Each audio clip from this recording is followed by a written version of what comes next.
Now, coming to you live from atop the Lavender Town Radio Tower, it's the one, the only, puclpodcast.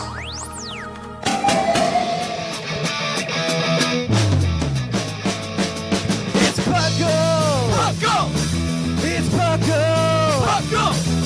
Pokemon Underground Champions League, oh yeah! Puckle! Puckle.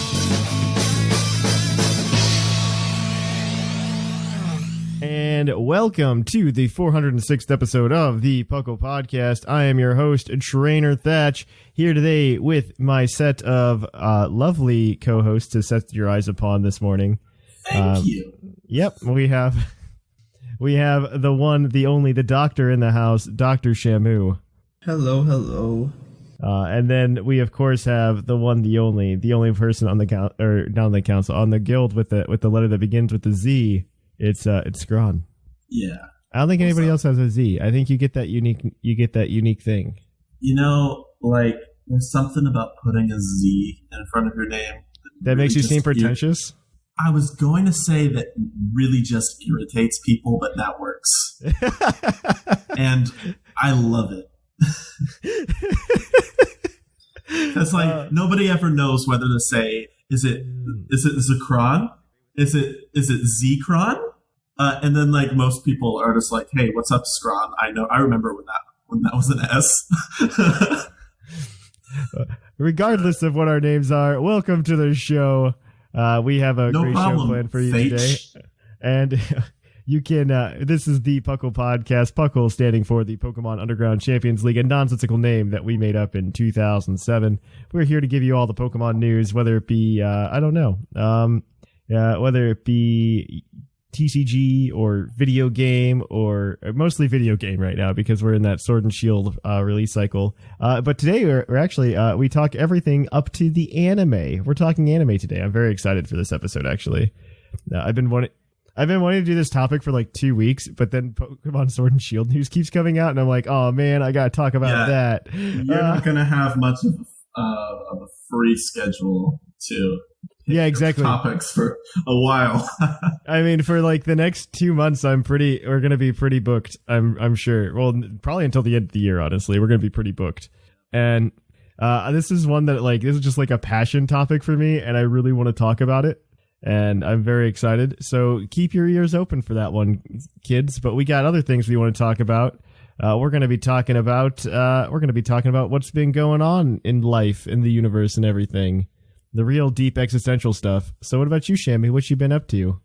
Not really anything. I've been just buying Hidden Fates and wasting money.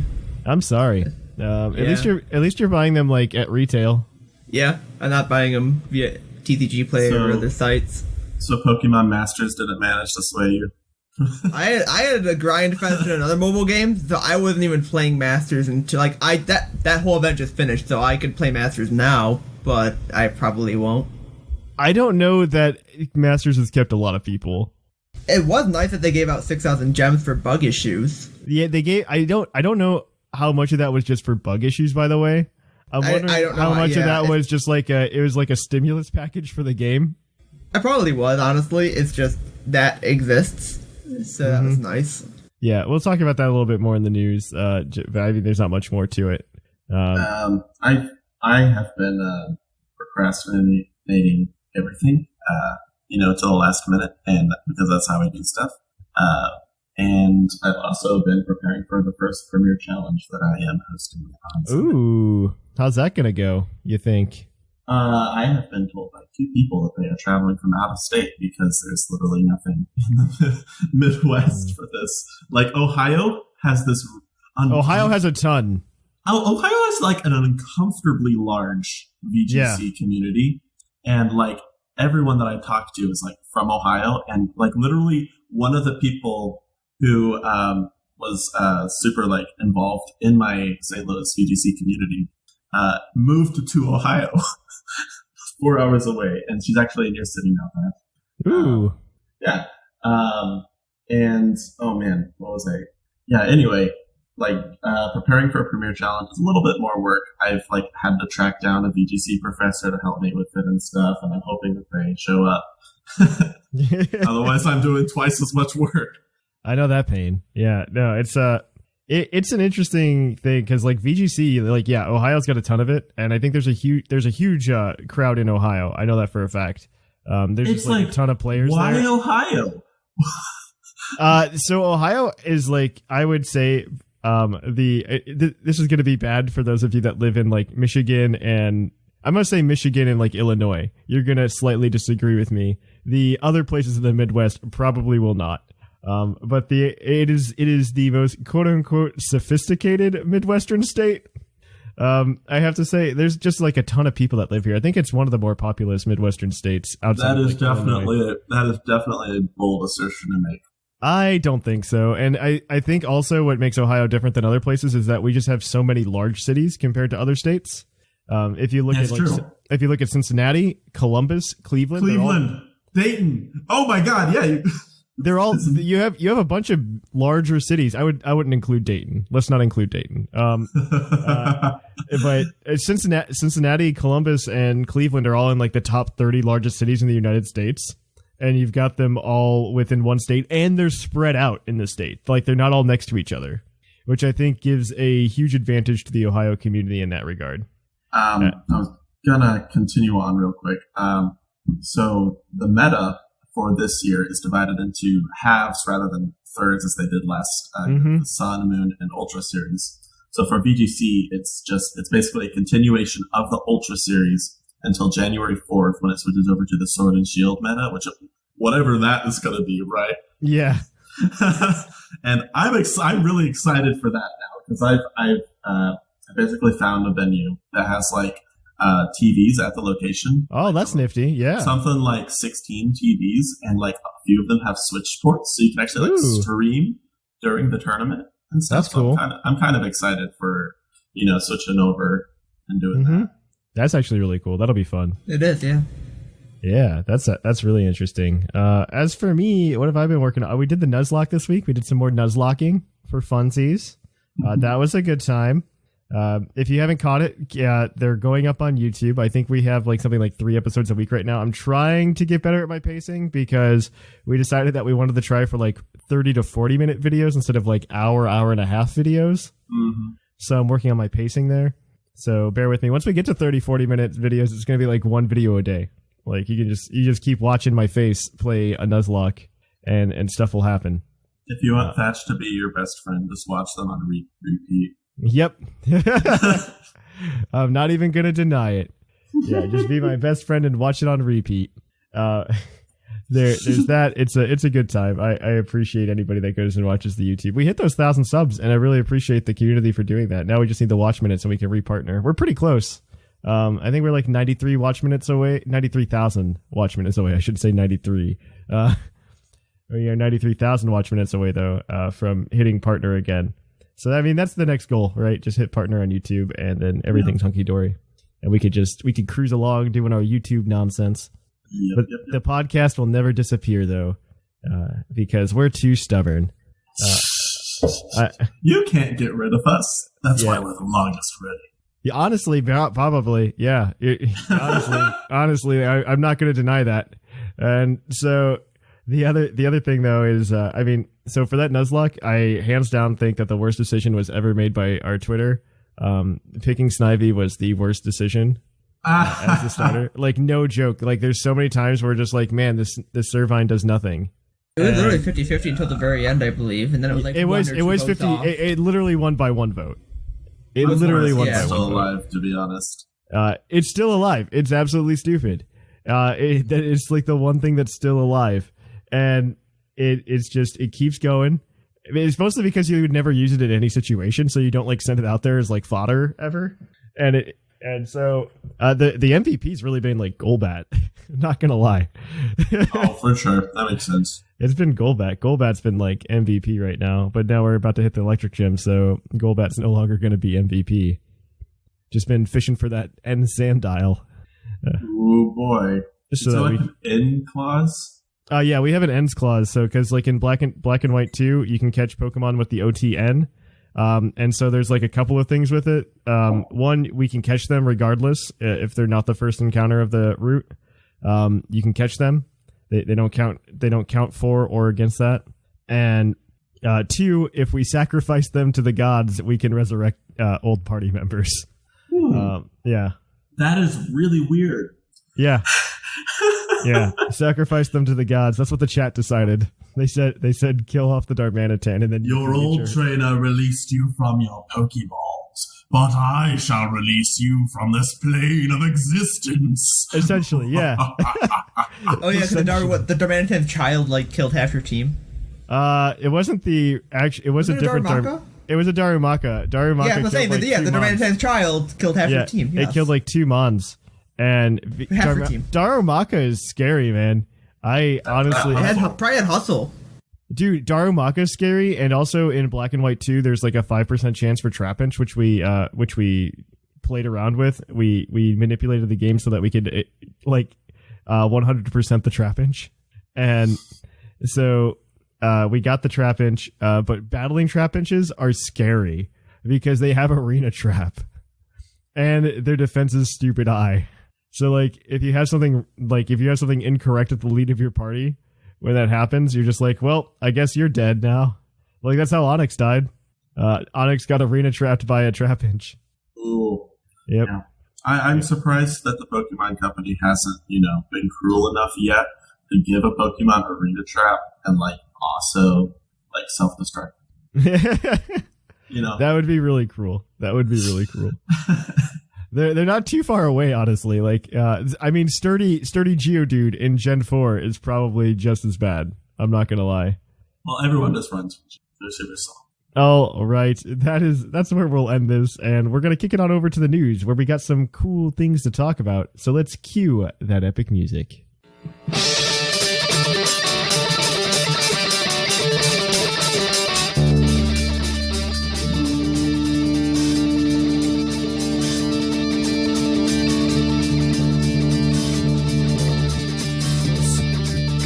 Live from the Lavender Town Radio Tower.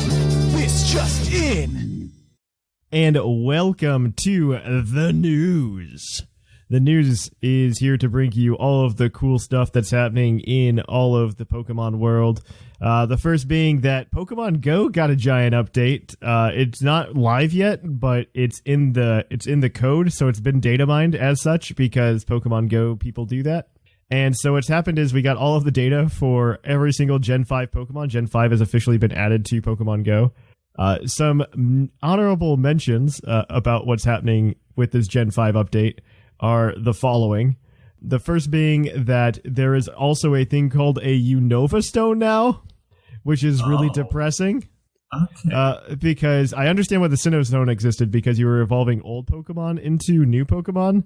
But the Unova Stone is just evolving new Pokemon into new Pokemon. So Pokemon like Pansage needs a Unova Stone. Essentially, stuff that needs stones needs a anything that needed the stone to evolve in Generation 5 needs a Unova Stone. Riddle me that one. I don't understand. It's fine. All right. That's incentives to do PvP. Am I right? I guess. I don't know. That you're assuming that it's available via PvP. I mean, it'd be nice if they were more readily available. I think that's the problem with Sinnoh Stones as of right now, is that they're just not readily available. The other thing to mention, which is going to make a lot of people upset, is that Larvesta to Volcarona is 400 candies. Ooh, I wonder how rare they're going to be. That's a really good question. It's going to be rare.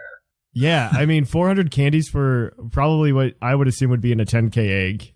Yeah. I mean, a lot of the hardcore Pokemon Go players are probably just going to drop a huge amount of their rare candy reserves. Yes, exactly. As long as the spawn rate's not terrible, but eventually they are going to have a kitty day for Larvesta for sure. Oh yeah. Sometime next year. Yeah, they typically hit the 10k mons pretty well. I mean, we got the Ralts event that already happened, and we had we have Turtwig. Turtwig just happened, or is it this weekend? I think Turtwig's this weekend. Nobody cares about Turtwig Day. Yeah, nobody cares about Turtwig Day. No. I care about whatever's in October. I hope we get a cool spooky mon. Yeah, it's like every other month is something interesting. And then the other ones are starters, which is fair, because I think starters are those are the iconic ones. So I'm not upset about it. I'm not upset about it at all. Yeah, they're interesting. I'm a big fan of Gen 5 coming out. I mean, we're just playing through the Nuzlocke of it, so I'm excited to see new Pokemon out and about again. I haven't caught up on Gen 4, so I think I'm most of the way through Gen 4, but I don't think I've caught up on it. So we'll see how that goes. I'm very excited to see if they do the thing in December again, though. Oh, yeah, where it brings back all the past community days. Yeah, I would love to see that happen. Yeah, I've missed a lot of community days this year just because, like, working on Saturdays and stuff. It's not even that. I think it's just, like, burnout from having to do it, like, every month. And the problem is they've been... So I will, it's been, like, a double-edged sword. Like, it's great that they've been moving them around on different weekends.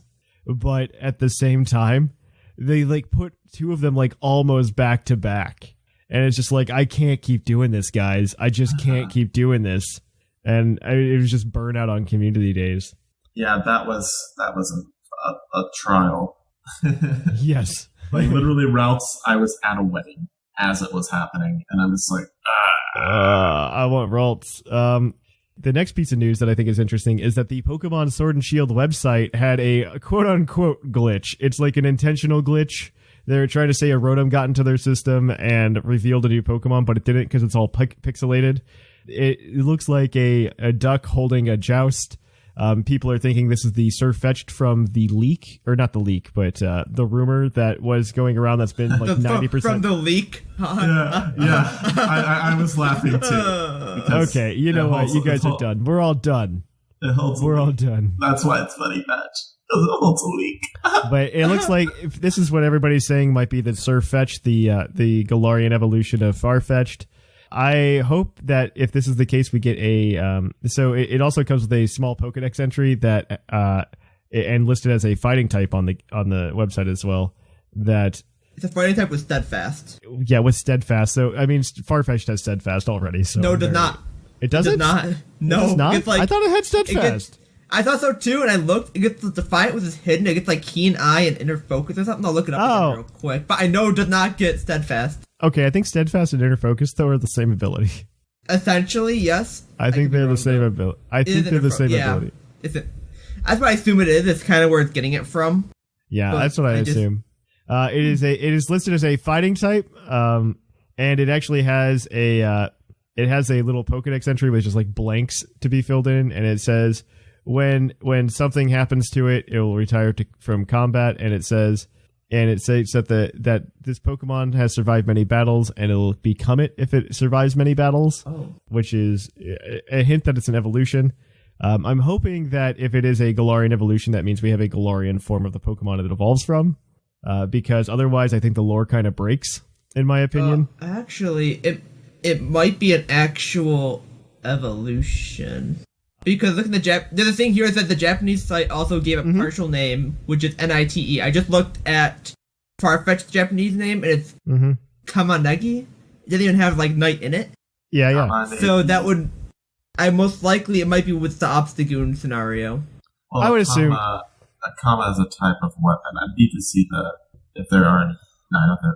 Kama, that is a type of weapon in Navy. That sounds familiar. That's also... Yeah.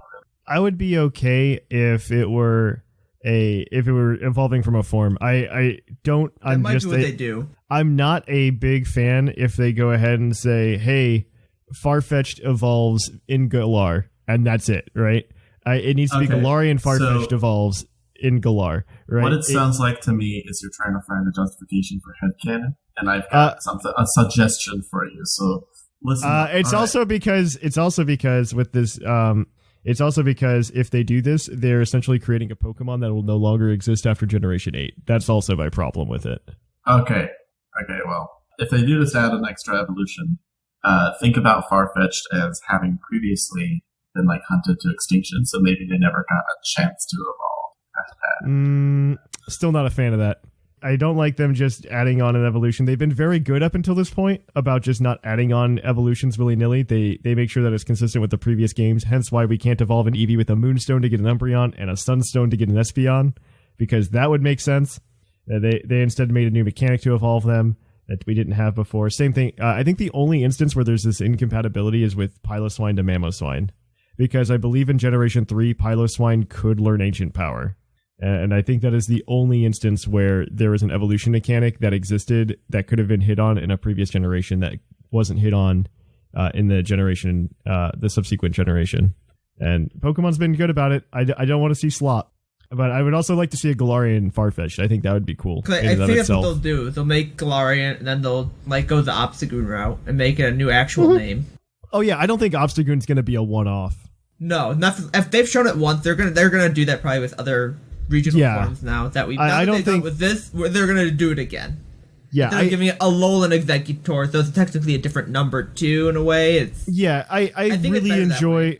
I really liked that they brought back regionals, and I'm a huge fan of that because it's probably one of the best ideas they've had in quite a while to just like refresh old Pokemon. And I'm glad that they're embracing it and they're bringing it back in a new game. And I'm very happy. I'm very happy that they brought back old evolutions that they seem to have like put to a side since Gen 5, and they brought it back in this one. And they found a really cool way to go about that with getting around Eviolite. So I'm a big fan of that. I'm a really, really big fan. So with that, though, the last thing that I want to talk about is if you are still playing Pokemon Masters, they did just drop 6,000 gems in your bank account because of a recent bug with Dire Hit, because Dire Hit wasn't working well, and it was very sad. So now you can get 6,000 gems, and that's like 20 sync pair recruits, which was really nice. I got blue through it finally, which was really nice. I'm right now just for this. Yeah, you'll get the 6,000 gems. I haven't opened this since the day it came out, but I'm gonna. It's an okay little gift to get. You can go get 20 summons. Huh. Yeah, I was looking at what I'm trying to figure out. So they kind of nerfed stuff. Is what they did. Yeah. Oh jeez. Oh my gosh! Turn the sound off. I wasn't kidding. All right, but that is it for the news. I don't think there's much else. In Puckle news, Kanto versus the World is still accepting signups for like I think another week or so. I'm not sure. Please go ahead and do that. The other thing is we are going to be doing a Puckle movie night on Tuesday, September 17th. Be there or be square. I believe we're starting that around 7 o'clock, 7:30. Be there. We're going to have a good time. I think we're watching the Detective Pikachu movie together. So you can come by, watch Detective Pikachu, hang out with the Puckle people while we're doing it. We can talk about leaving town, and it's just going to be a fantastic time together as a community. We're trying to bring back Puckle movie nights. We're very excited to be able to do this. Outside of that, though, I think that's where we're at. So we are going to shift gears here, guys, and we're going to move on over to Puckle's Poke Quiz, where we're going to quiz our co-host on their insane, innate Pokemon knowledge.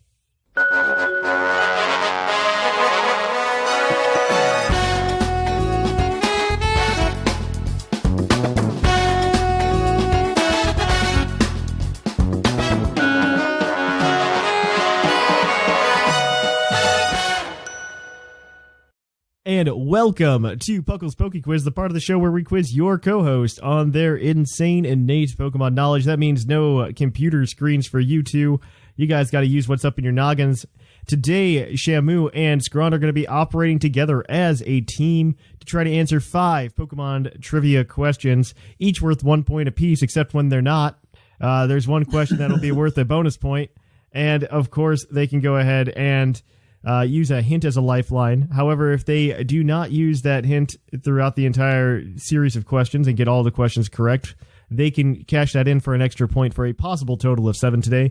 They are in a race with their fellow co-host to see who can get to 30 points faster. Whoever gets to 30 points gets a $20 TeePublic credit to buy things such as a Puckle throw pillow, a Puckle tapestry, or even a Puckle phone case. Does anyone actually throw pillows? I do. Nice. You throw them on the couch. You just throw them, or a cat. And then they stay there. And I also do have a Puckle throw pillow. I recently set up everything down in my basement so I could have a green screen for some of the videos that we're planning on shooting in the future for the YouTube. And I was playing around with the camera and I was taking pictures so that we could have thumbnails for future videos. And I made some, and one of them that I made that I don't think I shared with everybody was me like holding the throw pillow and just like having a really good time with throw pillow. So I'm just imagining like montage of you like having a pillow fight with various Puckalonians. and like Cyndi Lauper's Girls Just Want to Have Fun is blaring in the background. I just imagined you like it's like a shot of you at one end of a table with like a cup or something, and then a shot to the other side with a pillow in the chair. You guys are like an outdoor lunch or something. You guys are you're coming up with great ideas for next year's PuckleCon. We'll see how it's gonna be the new Sergeant Quackers. He's gonna take the throw pillow everywhere and take pictures of it, give it on Instagram.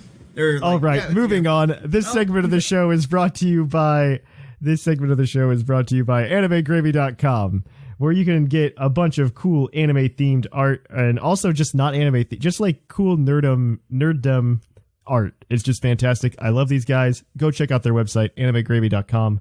You can pick up some really, really cool stuff. So without further ado, I'm going to jump into these questions. Question number 1 for you folks is, what is the most common ability on Pokemon? I feel like it's levitate or pressure. Those two both come to mind. Because a lot of legendaries just straight up have pressure. But if you add them all together, you get like maybe 30, 40, and I feel like that's probably even that's a good amount. But then you gotta think about like little things they get, like, oh, all the birds get big packs or something. And it's Kenai is a random ability. It's just the most common ability, right? Like this. Yeah. Mm-hmm. Okay. Yeah. Big pecs, really? I'm just saying, like, an entire bird line gets it. That's 3 Pokemon right there. And then what if, like, nothing at each bird line gets it, but, like, that adds up through evolution lines. Yeah. You're thinking about singular Pokemon. That's right. Though pressure is given to other Pokemon that aren't legends. It's just, I'm saying, that's the thing that we gotta keep in mind. No, you're right.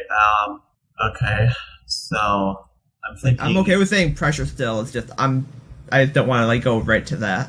So, maybe, like, Cute Charm because of Baby Pokemon? I don't know. Let's see. I don't think that levitate outweighs pressure, so no, it doesn't. Count that one out. Yeah. I'm gonna need an answer. I'm also agree with you and go with pressure because I can't think of anything that weighs at the moment. All right. Pressure is unfortunately incorrect. The answer is actually Sturdy. Sturdy has like 41 Pokemon. Pressure isn't actually that high up on the list, if I'm incorrect. Pressure, so for reference, Sturdy has 41 unique Pokemon with Sturdy. And Pressure has, it looks like, 25. Oh, yeah. That's not bad. But that's about Kenai was in second place, though. Kenai was in second. Ki and Swiftwim are both like really high up there. I thought about Swiftwim for a second. I'm thinking like I know it's a couple Pokemon they get, and like that's probably not enough. Swiftwim and Kenai are both very high up there as well. But Sturdy wins that race. Very cool. But moving on, sense. question number 2: what mythical Pokemon can learn Psybeam but not Psychic or Psyshock? Psybeam, but it's not Psychic or Psyshock. Yeah. Okay, and it's a mythical Pokemon. It is a mythical Pokemon. Okay, so... And I assume this is by overall, not by level. Not Meloetta. Yeah, overall, yeah. Yeah. It's not Mew, it's not Celebi. Mew and Celebi both can learn Psychic at the very least. Yeah. Jirachi can learn Psychic. Victini, I believe, can learn... Can it? I'm not sure about Victini, actually. I'm not either, thinking about it. It might be Marshadow. Marshadow and Psybeam? I'm not sure. I know it doesn't learn Psychic or I don't know if it learns Psybeam, though. I could see Victini learning Psybeam. It wouldn't be Manaphy. Like, I think Manaphy. I feel like they'd also stick Psychic on Victini for the hell of it. Yeah. Manaphy, maybe. Yeah, that's actually good. Manaphy's a possible, but I just don't think it... I don't think it learns Psybeam at all. Okay. But it's up there. Genesect, because it uses beams. I feel like that's a stupid enough explanation that it's probably true.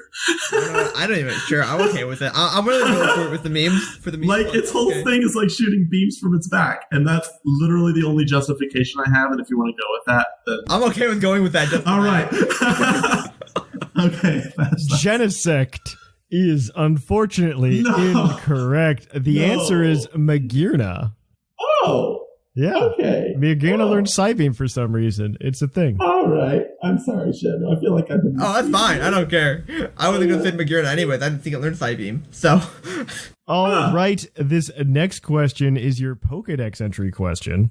So I'm going to give you a Pokedex entry, and you need to tell me what Pokemon this is. So this Pokemon, introduced in Generation 4, has a Pokemon X Pokedex entry that states... It attracts its prey with its sweet-smelling saliva, then chomps down. It takes a whole day to eat prey. Who's that Pokemon? Gee. So Gen 4. It's Carnivine, right? That sounds right, yeah. No, Carnivine sounds right, actually. All right. I am okay with that answer. Carnivine is correct. That gets you guys on the board. You are 1 for 3 right now. And because you missed out, this next question will also include a redemption point for you guys. Ooh. So this question will typically be worth 2 points, but it's going to be worth 3 for you. Okay. In the Kellogg's Pokemon Toasted Oat cereal with marshmallow bits released in May of 2000. Oh boy. What 4 Pokemon were the marshmallow bits shaped like? And I will give you a point for each Pokemon you can think of that the marshmallow bits are shaped like, and I will confirm along the way. Okay. I'm gonna say you guys get 6 tries. Okay. So you'll get 2 incorrect answers, and then we're gonna stop. All right. Wait a minute, Shamu. Before this, Gen 2 is in year 2000 as well, right? Or no? I will make the clarification. These are all Generation 1 Pokemon. I'll give you that. Okay. So I think one of them's the obvious mascot. Yeah, Pikachu. That is correct. Okay. Meowth probably. That is incorrect. You have 1 more incorrect guess, or 2 more incorrect guesses. Okay. Can I check with Shamu? Yeah, you can check. You can check. Yes. Okay, it's fine. I oddly want to say Poliwhirl. Poliwhirl. Okay, so because they use Poliwhirl a lot in the days. I remember this.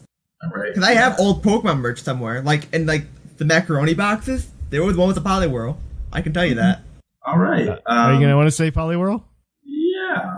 That is correct. That's 2 points for you so far. You get 2 more. You get 2 more incorrect guesses. Okay. All right. Another option might be Clefairy. I don't know if that one. Clefairy may be.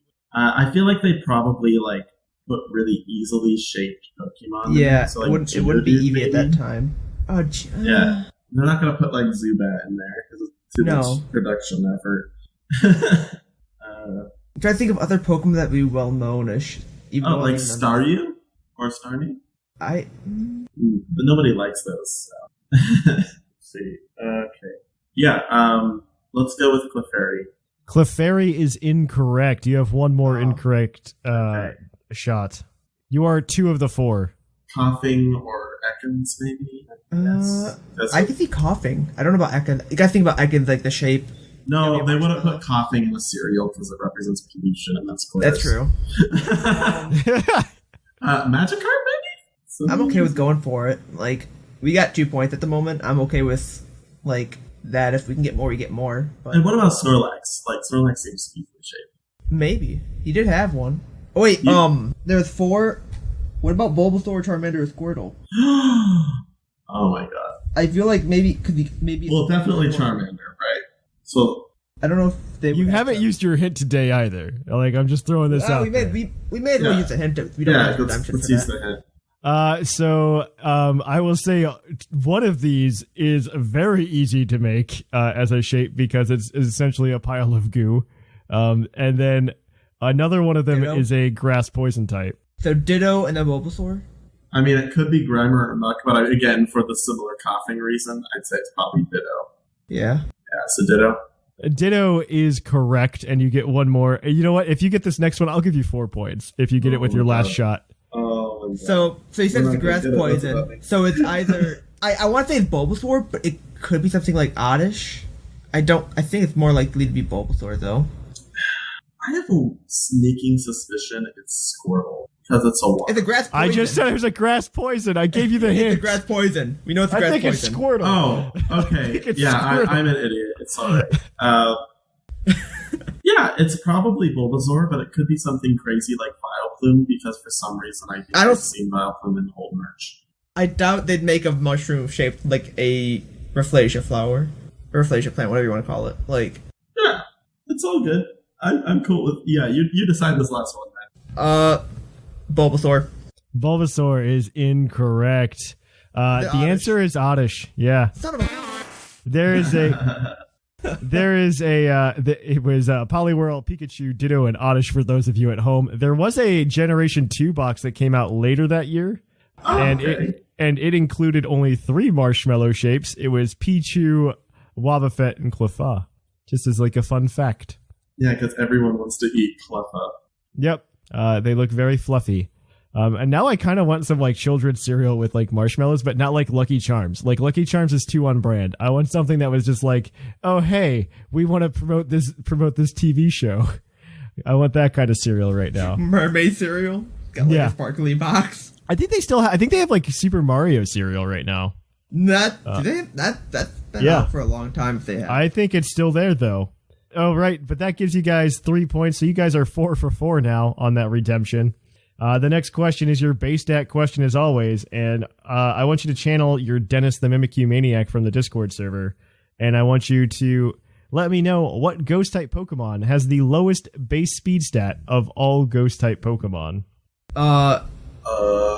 What comes to mind is Yamask. Yeah.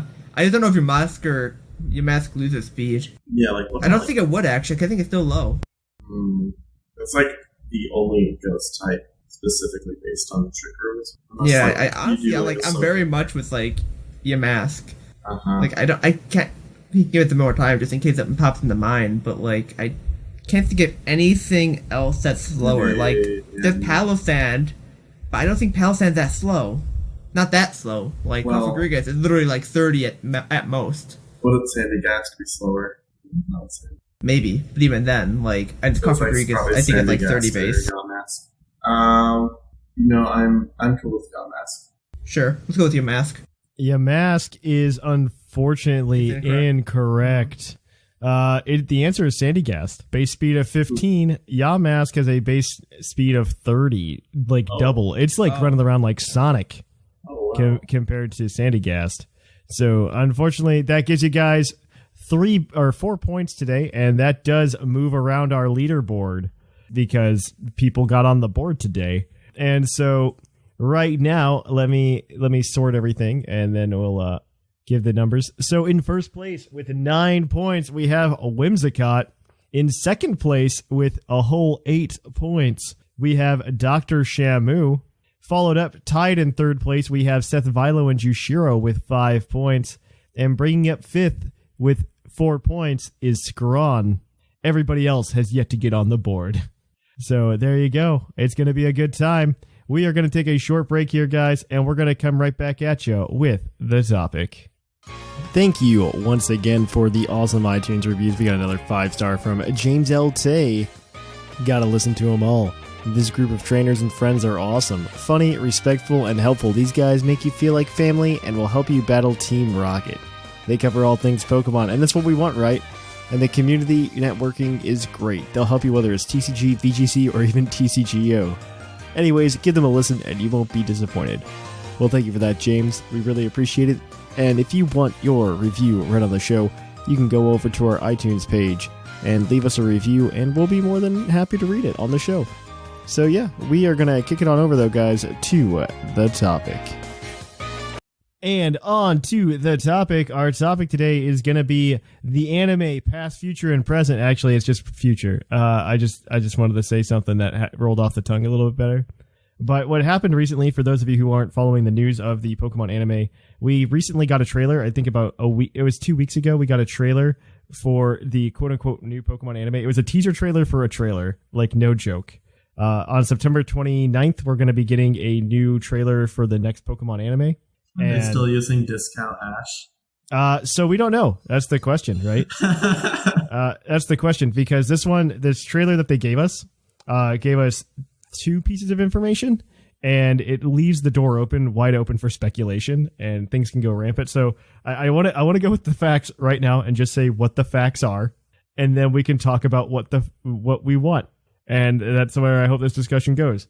So the 2 facts that we have is we know that it's going to feature pretty much all of the Pokemon from all of the regions, because that's what they went through every region and showed every set of starters from every region, and that they're taking the name of the show back from like Pokemon, subtitle here to just Pocket Monsters in Japan. They're just taking it all the way back. And so the question I have is, 1, do we think this is a reboot? 2, do we think this might be a supplementary series to Pokemon?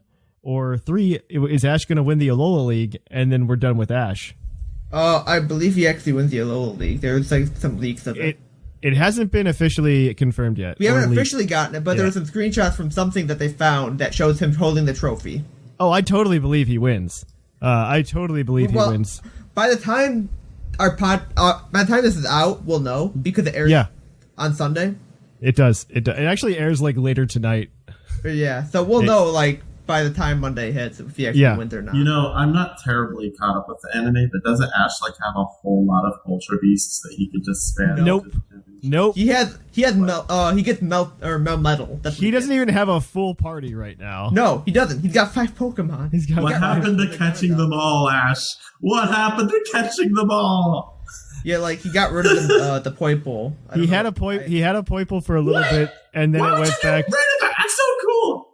Because it was like a Gudra thing where it was just like, but I'm back with my people, and then it's just like, I'm gonna protect my people, and then it stayed with its people, and so Poipole stayed there, and it never came back like Gudra did.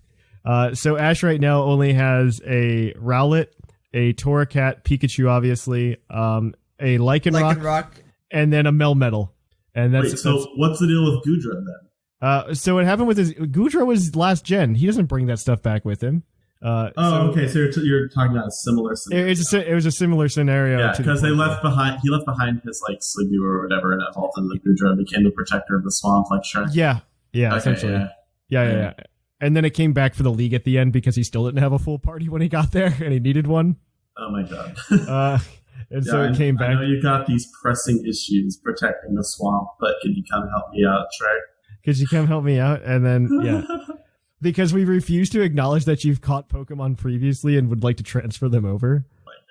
Like, it's just been a thing since Gen 4. Gen 4 was the last like big league where he brought all of his Pokemon in, and I'm really sad that we don't see that happen anymore. So there's a couple theories on the interwebs about what could be happening. One could be a quote unquote Champions League in the anime, where because now that Ash has become a champion of a league, he gets to go compete in like this next tier. And what we're going to be following is the story of other people who are champions of different leagues that are also going to be coming to Galar to be in this giant like Pokemon Champions League, which would be an interesting concept. I'd be down for it. I'm all for like a Pokemon Chronicles-esque anime where we just get to follow the stories of several different protagonists for different episodes. I'm all for that 100%. I do like the aspect of going to different regions. That's really nice. I do like that as well. I like that we get to come and we get to explore that history of the Pokemon franchise. Out of all the regions that Ash could become champion of, I feel like Alola was designed the most, sort of befitting that. Because, in Sun and Moon originally, in case Kukui, and he's like, I'm not actually a champion, but you gotta beat me. Yeah, I think that's exactly what happens here, though, is that they put it together and then they're just like, yeah, whoever wins it, and it's a medium-sized fish in a small pond type situation. Oh, actually, isn't the finals against in the anime? I think it's against Gladion. Yeah, it's against Gladion. Yeah, that's really cool. I feel like that's gonna be. It's going to be interesting. The only thing I don't like is that in the past like tournaments we've had at the end of each arc of the anime or each series of the anime, we've had like full on like really cool 6v6 battles, and we're not going to get that here. I think it's a 3v3, which is sad because like some of my best memories of watching the Pokemon anime, and this is probably just nostalgia, like me longing for the days that I was a child again, but like the things that stick in my head are like the big 6v6 battles, like Ash versus Richie. Well, I guess that wasn't 6v6, that was 3v3 still. But like against I think his name was Drake, the leader of the Orange Islands. I remember that battle very vividly, that big 6v6, and then the big 6v6 between Ash and Gary, Those are like two big things that stick out of my head. I forgot about all those. Like in like even the Gen 2 League against the guy with the Blaziken. That was like a huge showdown. That was great. Like these are like we're talking like 3-4 episodes of just like Pokemon battles, and I love it, and I really miss it. I really miss it. Granted, I miss a lot of things about the older anime. Like I really miss like the Team Rocket borderline dirty jokes. I really miss that. It doesn't happen anymore, but I miss it. I don't remember where I found it. Because I thought there's also a promo image that showed some Pokemon on the front. I don't know where it is. Oh, you're talking about? Are you talking about the calendar? Oh yeah, the calendar. That's what it was. The new calendar for next year, where you still see Alolan Vulpix and Shaman, and then there's a Sylveon too, and a Sylveon. Yeah. And, so I'm wondering if we I'm wondering if we just get to like celebrate the Pokemon anime as a whole after. I mean, it's been on for like 22 years now. So I'm wondering if we get to really just celebrate that. I'm okay with that too. We have two kind of loose ends so far in the anime. One of them is kind of a half loose end. Mallow had the Shaman. Yes. And she would keep watching it until it could learn to fly. If they're going to all regions, there could be a point where they go to Sinnoh. Oh. And there's the Great Idea Field, whatever, and revisit that, and then she lets go of the Shaman. Cool. And maybe they've been teasing it kind of. Maybe they've been teasing it like with the Brock and Misty thing where they just came back randomly for 3 episodes. They were kind of like testing the waters, I think, maybe was that. That would be interesting. Just see if people are interested in going back and seeing like old characters again, which I am. Like, let's bring back Richie. Yeah. Bring back Richie. Let's do it. Also, the other thing with Lily. And everybody's favorite character, Todd. I don't remember these characters. That's the joke. That's the joke. Okay. Richie was the other kid with the Pikachu. Okay, yeah, and he had like the Pikachu had like little hair tuft. He had Sparky. He had like the punk rock Pikachu, right? And then you had Todd is the guy from Pokemon Snap who they shoved in like 4 episodes to be like, hey, you should go buy Pokemon Snap. Yeah, and don't forget about our good friends Butch and Cassidy.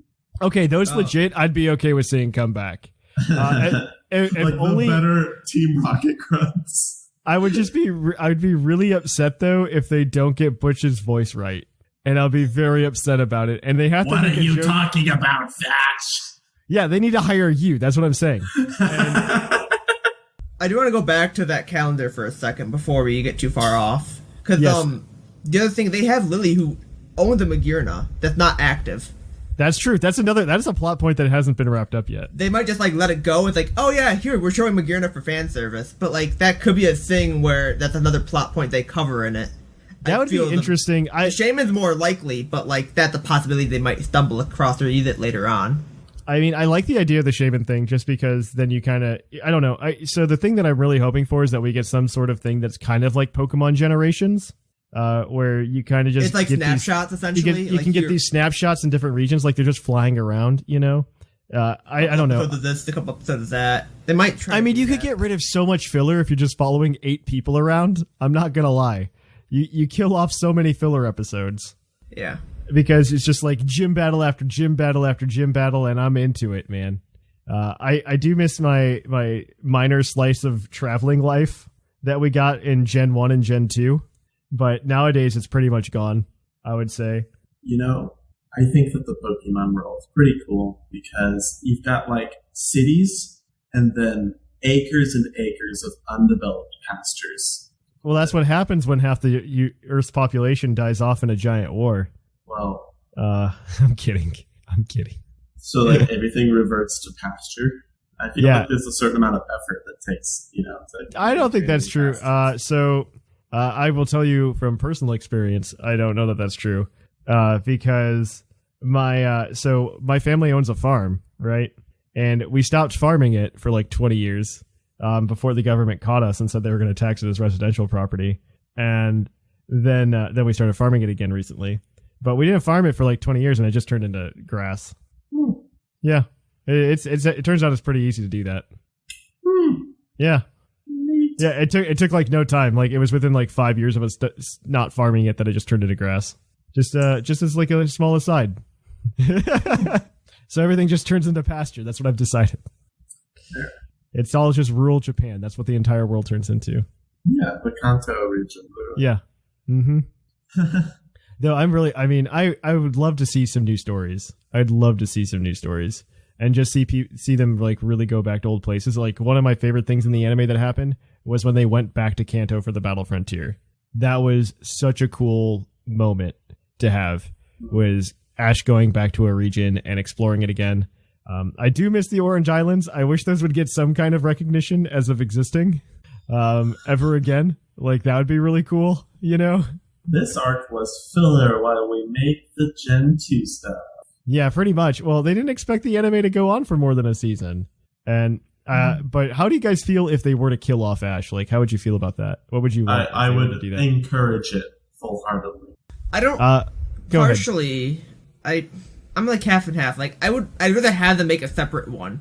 Leave Ash, like I think we talked about it before. I would rather them leave Ash in one and then have the other in the other. Like make a separate one with more like we were talking about it yesterday. I think during the live show. Yeah, we did.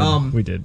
Or during or after or something like that. But like essentially the Pokemon Adventure, there's something more like just cover like how they had Generations for a bit too in Chronicles. Like just do something like that. Like little snapshots of stuff. Do like smaller like things with like some of the side characters. Like let's go back to Brock for like 4 episodes.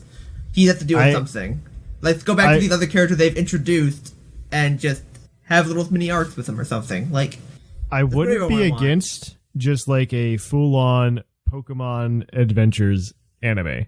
I've said that several times. I think Pokemon Adventures is the best story in all of Pokemon, and I think people should go ahead and read the manga, get the story. It's a great time. I think doing the Pokemon Adventures manga as anime is not a terrible idea. I also am not against something like the trailer for Black and White 2, if you guys remember that from like way back in 2011, where they just showed like snapshots of like the Pokemon Black and White 2 story that they went ahead and animated. Oh, I think I remember seeing that. I think if they did something that was way truer to the games, that would be nice to do. And honestly, like, I don't want to say the word mature, but something that's catered towards an older audience, right?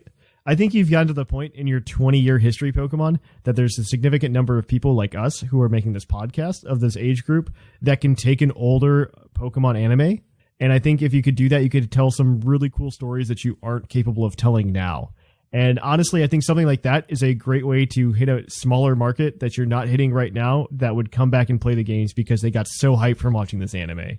I mean, okay, the reality is they aren't going to do that because the only channel that's really going to broadcast Pokemon is either Disney or Cartoon Network. In the United States.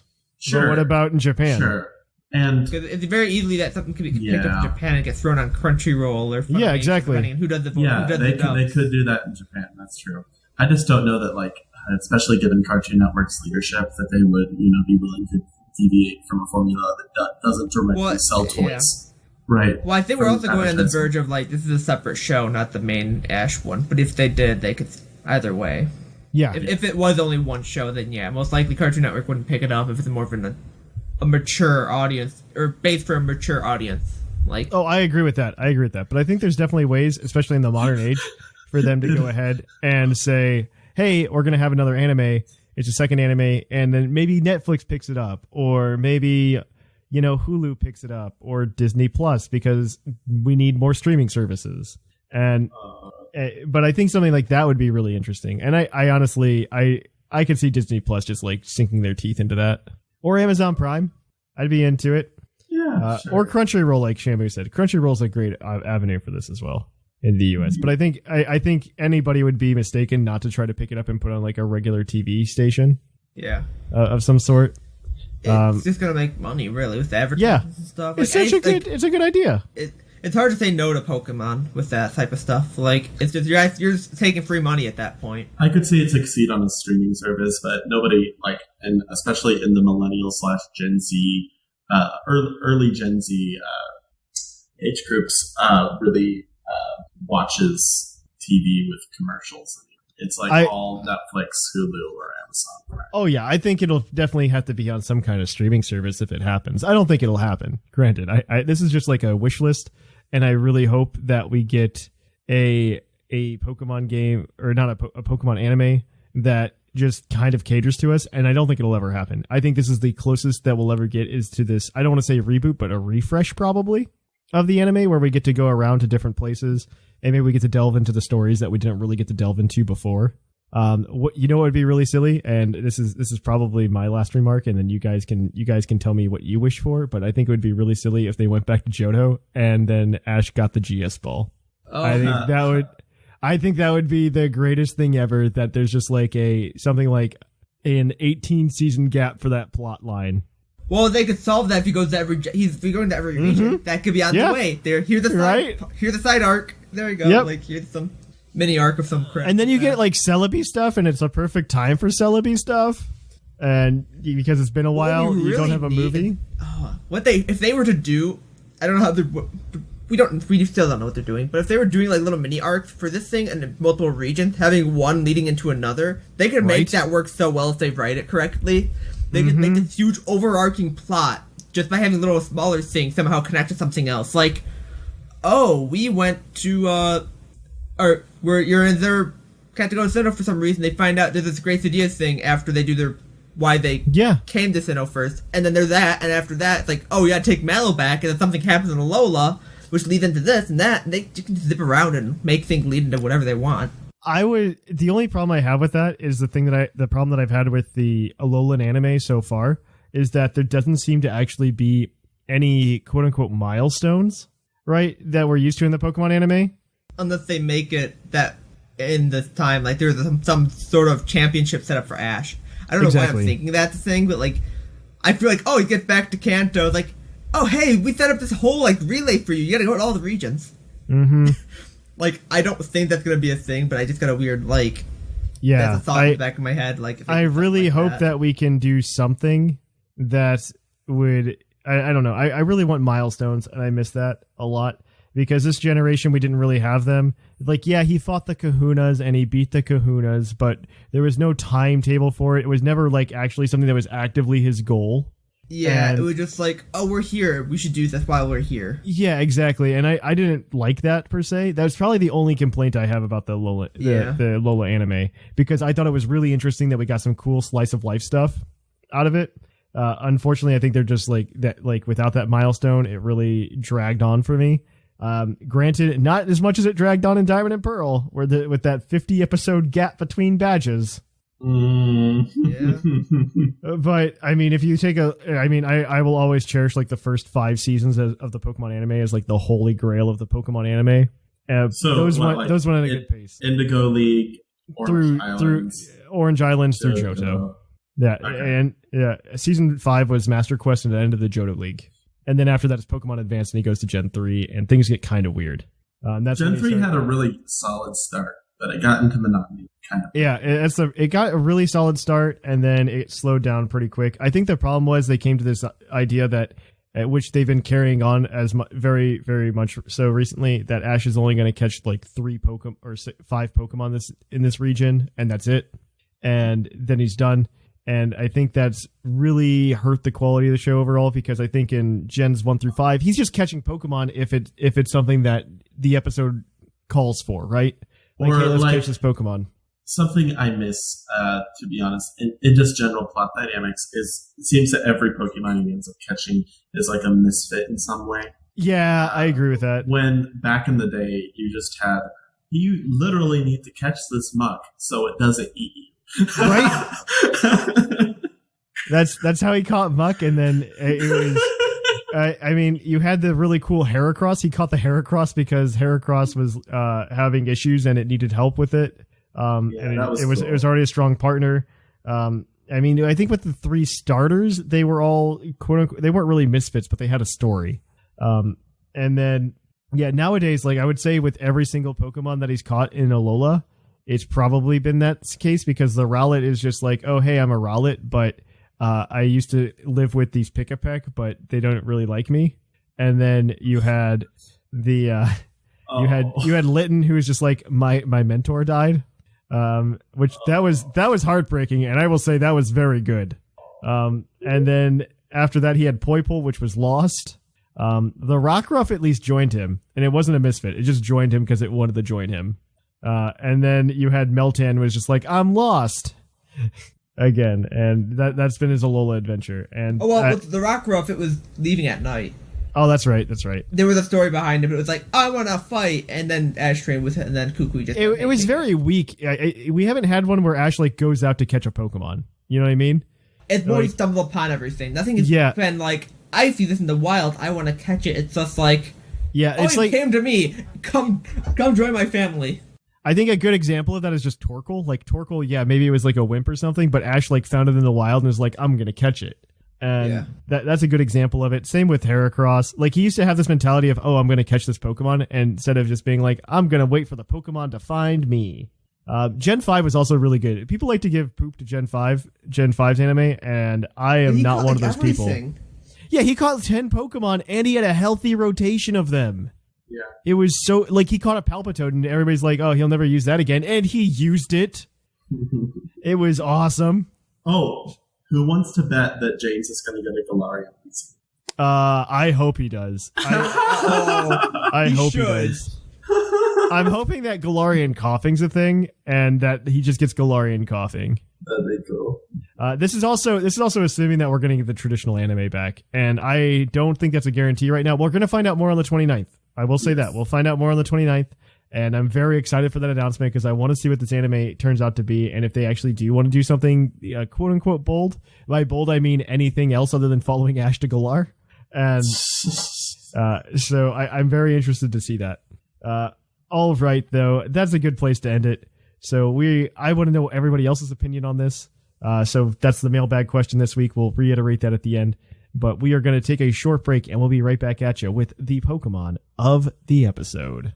We'll catch you on the flip-flop. Well, school's coming up, kids. If you want some cool new swag for, I don't know, back-to-school season, you can go over to the Puckle T Public Store, and you can go and grab any kind of designs, whether it just be the Puckle logo so you can represent me and the company that all these people are working for, or maybe you just want something cool like a Pokemon like Dragonite kanji shirt. It's fantastic. We got everything over there. If not, maybe you want a throw pillow to throw in your apartment if you're going to college. Just some cool artwork to put on your wall. You can just go grab some of the Puckle staff pictures that Basket put up. They're great. I suggest it. Everything you can buy there helps us out in any single way that you can possibly do it. It's a great way to support the show and get something in return. So please go do it. And I will catch you guys on the flip-flop.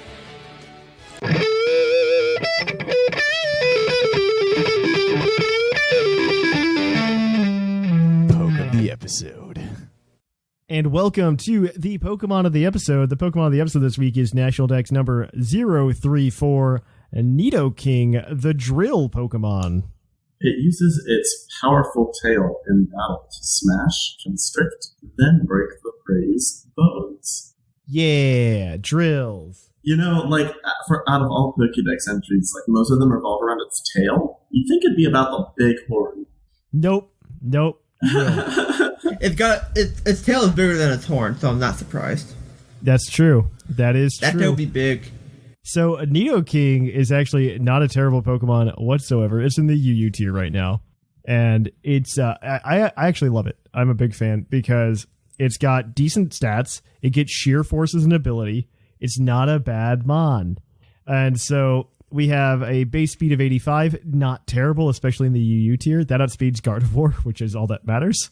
Yep. And it's got a base HP of 81, base attack of 102, base special attack of 85, which both those aren't terrible. You typically use Nidoking, surprisingly, as a special attacker.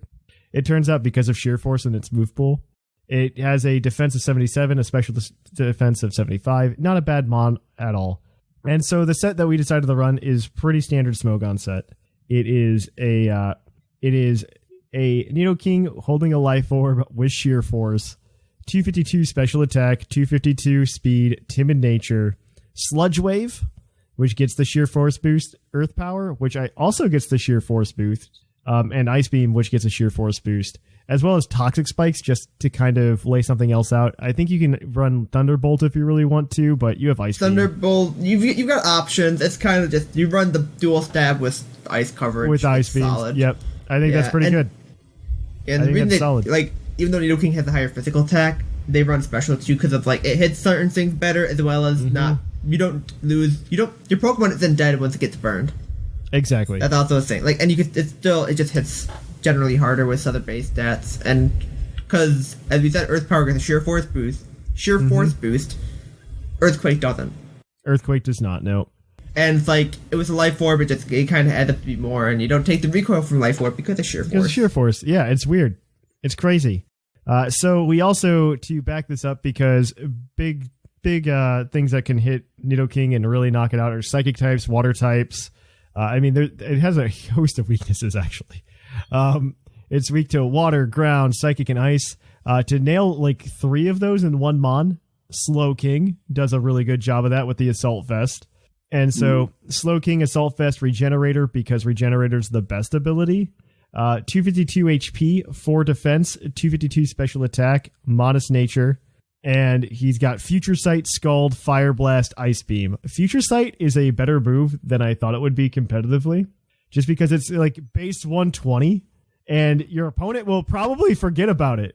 Like, that's the thing. People aren't prepared for it, and they don't think 2 turns ahead like that a lot of the time. Or if they do prepare for it, then you can prepare for the switch. Exactly. Yeah. You can predict the switches and everything. It's really good. I'm a really big fan. Yeah, and looking at the team overall, this Slowking is very, very important. Like, you need you want the thing alive always, because you have a lot of things that are kind of like weak to psychic or weak to like a special move or ice, fairy. Yeah. Well, it's not resistant to fairy, but like it's got the fact that you've got 120, 130 base special defense with an Assault Vest, and it's like, and you've got Regenerator. This is your pivot for special attacks. Special attacks coming, you're switching into this, and then you're switching out, or you're hitting it back, or whatnot. But go on, tell me some more, Shamu. Tell me more. So we also have something else to assist our little bulky boy here with.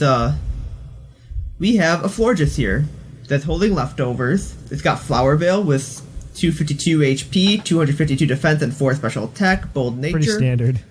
Yeah, with Moonblast, Calm Mind, Synthesis, and Wish. So you've got just Calm Mind set, but you also have Wish, so you can actually Wish Path to things like Slowbro or Slowking if it takes too much damage and you can't get it back with Regenerators in time, or even your Nidoking if you take too much chip over time if you're switching a lot. And it also helps out for your other bulky Pokemon here, which is at Mega Aggron, which has filtered Megas. It's got 252 HP, 212 special defense, and 44 speed with a careful nature. I'm not sure what we're outrunning, but it's okay. I think we might outrun minimum speed Scissor. I think that's what we might outrun here. That probably is, because you have Stealth Rock, Heavy Slam, Toxic, and Fire Punch, which is probably to deal with Scizor and other steel types. And the thing is, like, Mega Aggron's... Mostly Scizor. Welcome to UU. Aggron's a really bulky Pokemon. It's just the fact that it has no reliable recovery other than, like, Rest Talk. And so the Florges also helps that out with Wish Passing. Yep. And then Aggron will deal with some of those ice types and stuff, like the ice and water. One of the really nice things I notice about this team is how it spreads the need of support across multiple Pokemon. And the next 2 Pokemon, which are sort of powerhouses, also take on a slight role of supporting as well. We've got Hydreigon with a Choice Scarf. This is obviously a Pokemon you keep in the back most of the game, or you send it out in like little bits to do U-turns to scout out. This is a scout Pokemon / finisher. Hydreigon's really powerful. It's really important to finishing up a lot of teams. You're going to do a 252 special attack, 252 speed, timid nature, because you want to be as fast as possible. You're going to run Draco Meteor. It's probably not going to be staying out for too long when it does, and when you want it out, it needs to hit hard. You got Dark Pulse for coverage and stab. You've got Defog, which is the support I'm talking about, so it's really important in case someone is running a heavy Toxic Spikes or Stealth Rocks plus Spike strategy, or even just Stealth Rocks, because Stealth Rocks is overpowered. And U-turn, obviously. And the other semi-support / powerhouse of this team, which is going to wrap it up, is our dear friend Beware. Get all them hugs. Right. Leftovers with the ability Fluffy. It has a specific EV set. I'm not sure what it's meant for, but it's there. It's 40 HP, 252 attack, and 216 speed. It probably outspeeds something important, so keep that in mind. Probably. Running an Adamant Nature, because Beware is really powerful. with Swords Dance, Drain Punch, Facade, and Taunt. And Taunt is that support move that I'm talking about. And you see all these support moves spread across the entire team. Taunt on Beware, Stealth Rock on Aggron, Wish on Florges, Defog on Hydrug, on Toxic Spikes on Nidoking, and I guess Future Sight on Slowking. Slowking just is support. It doesn't need a move. Yeah, it's just a bulky guy that comes in and soaks it up. Yeah. So this is a really cool team. I love it. It's not just 6 Pokemon in a group together. This is actually a team because they synergize really well. Mm-hmm. Oh no, I love it. It's a really, really solid team, and I'm a big fan of it. So other than that, though, that's it. If you want a shiny Nidoking, you can come on over to the Puckle Patreon, patreon.com/puclpodcast, and we'll be giving out a shiny Nidoking when I catch up. Right now, we're running the shiny, oh my gosh, I forget what it is, Weezing. So we're catching up. We're going to probably be there next week. So if you want shiny Nidoking, come on over to the Puckle Patreon, and we'll get you in. So with that, though, guys, we are going to take a quick turn over to the mailbag segment where we're going to read your emails. It's mail time! It's time for the mailbag! Send in your emails!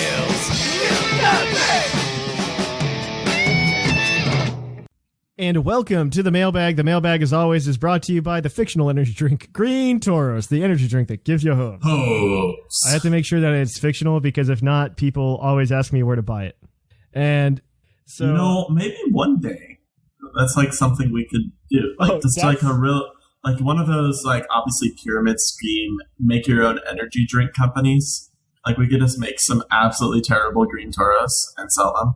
So what we do is we go to Dollar General or like Dollar Tree and pick up energy drinks. Nope. We can't do that. Nope. I know where you're going with that, and it's not happening. So, but welcome to the mailbag. The mailbag is the part of the show where we read your emails on the show. If you email puclpodcast@gmail.com, we'll probably read your email.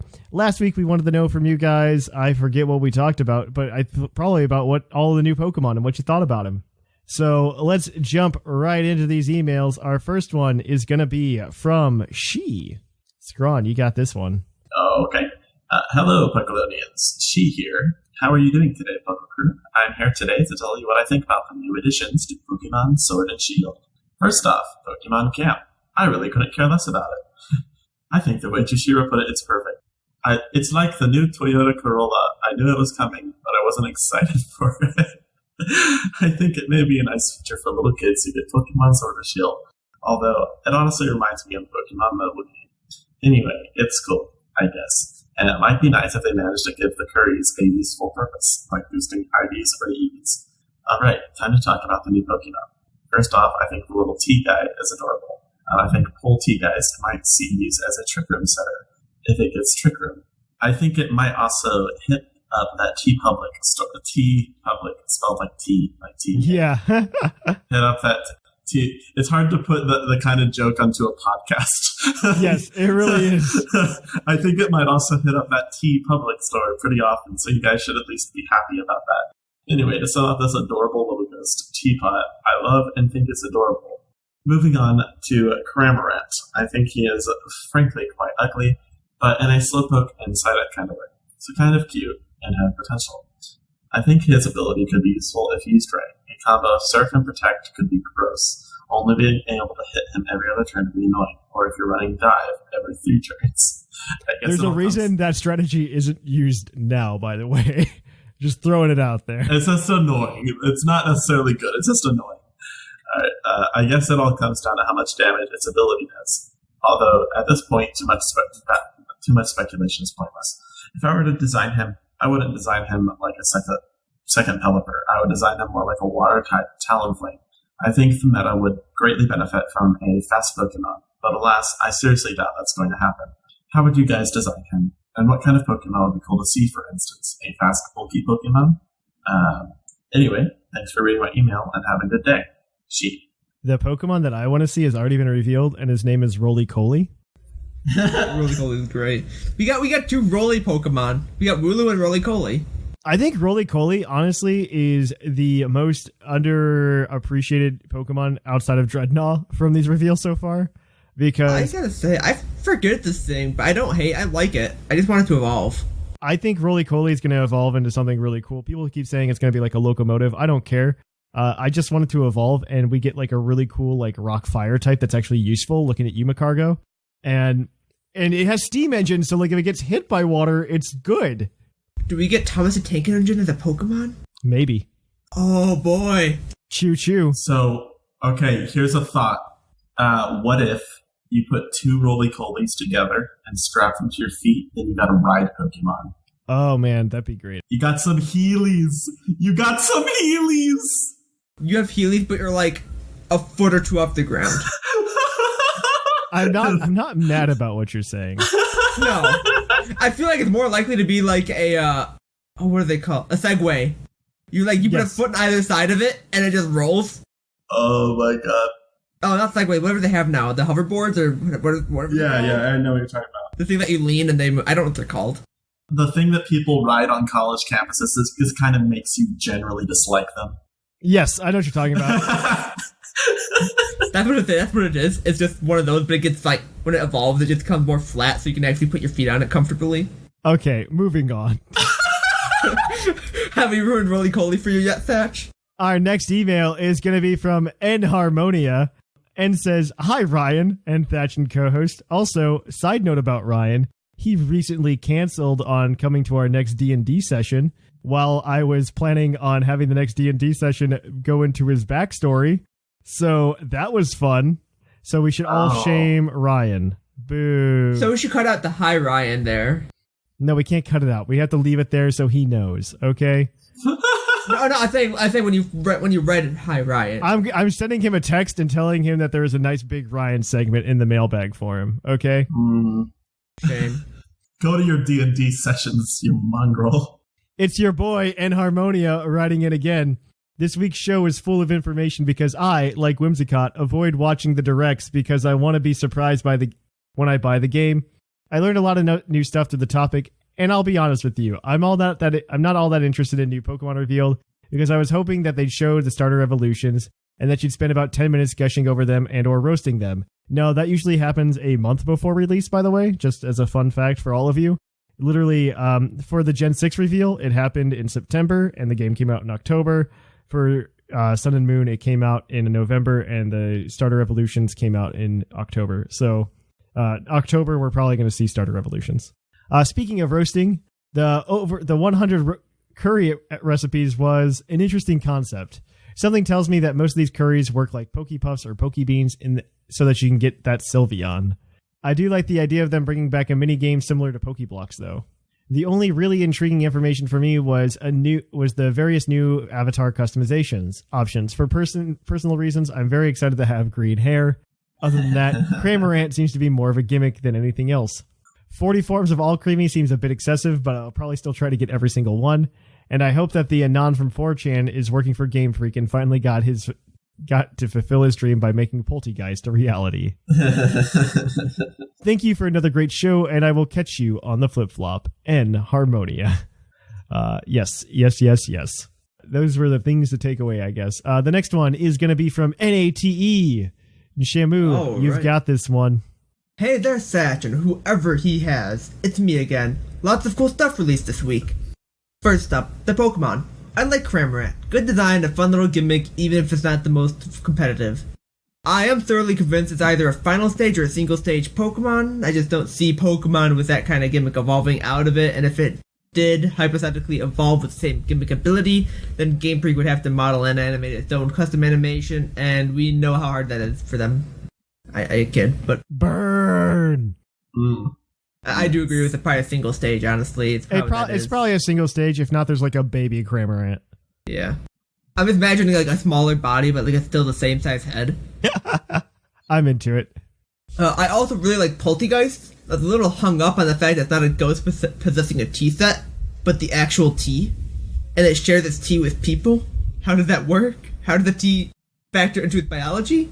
I guess it's a ghost, so it doesn't have to follow the rules, and I would be even more uncomfortable with Pokemon if its Pokedex said something like, "This Pokemon's milk tastes exactly like black tea. Drink some." Drink. I have been made uncomfortable multiple times already in this email. I don't know what the first one was, but that's okay. Don't explain. On to the new features. I don't think Game Freak really knows what they're doing with the marketing if they said something like, "You can keep track of the recipes you make in a cookbook. No one would ever have an issue with it." Okay, less people would have an issue with it. Instead it comes off as, "You know that one dex everyone wanted? We had to get rid of it for this dex that nobody wanted." Like, come on guys, read the room a little bit. I don't blame them for that, actually. I understand they're just being like, hey, you can keep all of your recipes here so you can reuse them. And you know what? I'm okay with it. I'm over it. It's fine. Better to have more features than less. Kind of, yeah. Keep going, Shamu. Yeah. Outside of that, I think it might potentially be really interesting. The more boring, more likely situation is that curry functions like the Pokebeans, with the fancier, more gourmet recipes being the rainbow/pattern beans.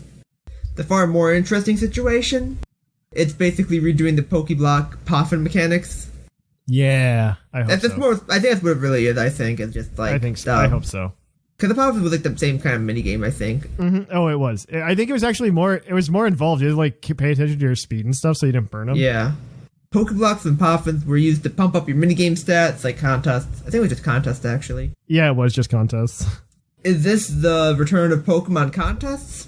Ooh, I wish. That would be so much fun, though. Probably not, but it would be a pleasant surprise. Yeah. I welcome a return of contests. Something like that, maybe. If they can make them more like the show where you have to do a battle, but you have to pick like the most optimal move that will get you the most points with the judges while you're doing that battle, trying not to die, that would be so cool. Probably not, but it would be a pleasant surprise if they did introduce something similar, like a Pokemon runway fashion show or something. Train their Pokemon as celebrities in Galar, after all. Because because Leon's technically a celebrity, right? Yeah. So that could be a thing they're just trying to aim for. As for customizing your trainer, it's pretty neat. I mean, the last home console had the ability to customize not only your gloves, but you could also pick a body type that ranged from... Wait, what? No, keep going. Okay, big muscular army man to a small, cute little space girl. This was Battle Revolution. Yeah. Oh, I'm trying to think. I'm like, what are we talking about? Like, oh, that makes sense. But if Trevor, Tierno, Sean, and Caleb, Serena were all roughly the same age with different body types, why not give us three or four to choose from? We can already pick our gender and ethnicity. Still, trainers customizing was my favorite thing they implemented in Gen 6, so I'm glad they're improving it. I am very glad we have that customization. I'm happy it's coming back, yeah. Yeah, with the degree they're doing too, it's just, it's nice. We're gonna have a lot of options. Small little side about Pokemon Masters, because they didn't have this complaint last week. Why is Hilbert so short? I get that DNA didn't want to give him and Hilda the red treatment with a cool new redesign, complete with hot rod flames, but at least make his and Sharon's models similarly sized. Now just like Sharon is best buds with a 12-year-old. Weird that the two player characters that were intentionally designed to be the oldest ended up shorter than the other ones. That's just my small little nitpick. Thanks again for providing such an entertaining, informative update on Pokemon every week. You guys are awesome. Sincerely, Nate. Thank you for that email. We appreciate that. That is it for the emails this week. If you want to email us, you can email us at puclpodcast@gmail.com, letting us know what you think the anime is going to do with its new direction. I'm very excited to see what you guys do. Or what do you want the anime to do? That's also a good question. Please send those in. Do you think any of these guys need the green Tauros badge before we move on? I think Nate put good effort into his. Who? Say that again? Nate. You know what? Nate, you can get it. If you come to the Discord server and you ask for it, we'll give you that green Tauros badge. And moving on, though, if you want to keep up with Puckle throughout the week and make sure you don't miss any of our cool Discord events, first of all, come to the Discord and just hang out there. We tag you if you want to come to an event. Second of all, if you really want to catch up with us on social media, Twitter, Facebook, Instagram, all great places to go. We're at Puckle Podcast on all of those platforms. You can then, of course, check us out on Twitch at twitch.tv/thepucklpodcast. I'm doing the Nuzlocke there. Jushiro's doing TCG. It's a fun time. It's a great way to hang out with you guys. I also like it when you guys interact with the Nuzlocke. I think that's a lot of fun. Watching all of your reactions when things die, I think. Like when we all realized the slow inevitable fate of Onyx. That was very fun. I really like doing that stuff with you guys, and I'm very excited to keep doing it with you.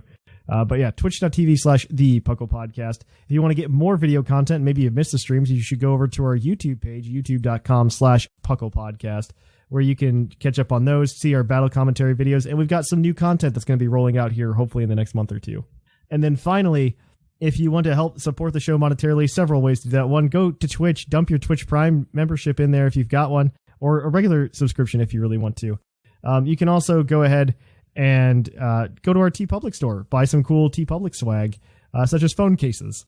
And that's where we'll end that. And then, of course, if you want to support the show more directly, get shiny Pokemon and real-life badges from the Puckle Podcast Summer League. You can go ahead and join our Patreon at patreon.com/pucklepodcast. But that is it for this week, guys. It's been a fun show with these two guys. I'm thankful they're here. And I've been Trainer Thatch. I'm Shamu. And I am Zcron. And here in the Lavender Town Radio Tower, it's closing time.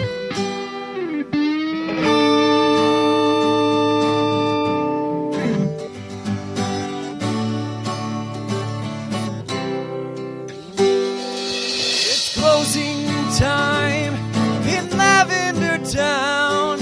Time to say our goodbyes. It's closing time. Farewell, my friends. I'll catch you on the flip side.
As always, we here at Puckle would like to thank our patrons for helping support the show and waiting very patiently for the rewards because the badges will be on their way later this week. I'm going to send out everything, even if you're not, but I'm going to be doing the, what's it called? The September, the August, September, and October rewards are all going out at the same time. You're going to get 3 badges in your next bundle. So hopefully you will stay true and you'll still patron us next month as well. And then we're going to have to come up with new prizes for you guys because I don't know what we're going to do after October. So we're going to go ahead and do that. But let's thank all of our patrons. Thank you to Greg, Viger, Duly Noted, Rob, Josh, Alex, Keegan, Ilaria, OG Paladin, Sean, Michael, Paul, Dexio, Chris, Jin, Miguel, Apollo, Corey, Rotted Mushroom, Mr. Panda, Titan Killer, Lane, Lord Korbnick, Ryan, Seth Vilo, Wade, Marcus, King Kavik, N Harmonia, Alolan Durgs, Tank, Claude9, Bodtak, Chris, Swampratata, Joseph, Christopher, Joshua, Zane, Doc McStuffles, Cody, The Golden Klefki, The British Gent, Trevor, Mark, TJ, Ryan, Doc Knox, Dennis, Echo, Jonathan, Disco Calypso, Taylor, Charles, Allegionary, there we go, Maxie, Shambles, Justin, Tim, Andrew, Old Man Tup, Zephyr, David, Chris, Jeremy, Louise, Justin, South, Locke, Jordan, Zach, Graham, Greg, Alec, Jegler, Mikey, Kevin, Josh, Darkflame, Zarni, Halfful Reviews, Sparky, Coop, Jordan, Huitku, Shira, Smacky the Frog, Ironcaster, Kevin, Orange Avenger, Steve, Anime Gravy, Hazelnut, Dylan, Joseph, Franco, Traby, Cordell, and Julia. Thank you to all of you. You make the world go round here at Puckle, and we really appreciate. Look out for those rewards coming here in the near future. Also, live show. I think we're going to plan for something this Friday, the 13th, so watch out for that on Patreon. We're going to see if we can get a live show going.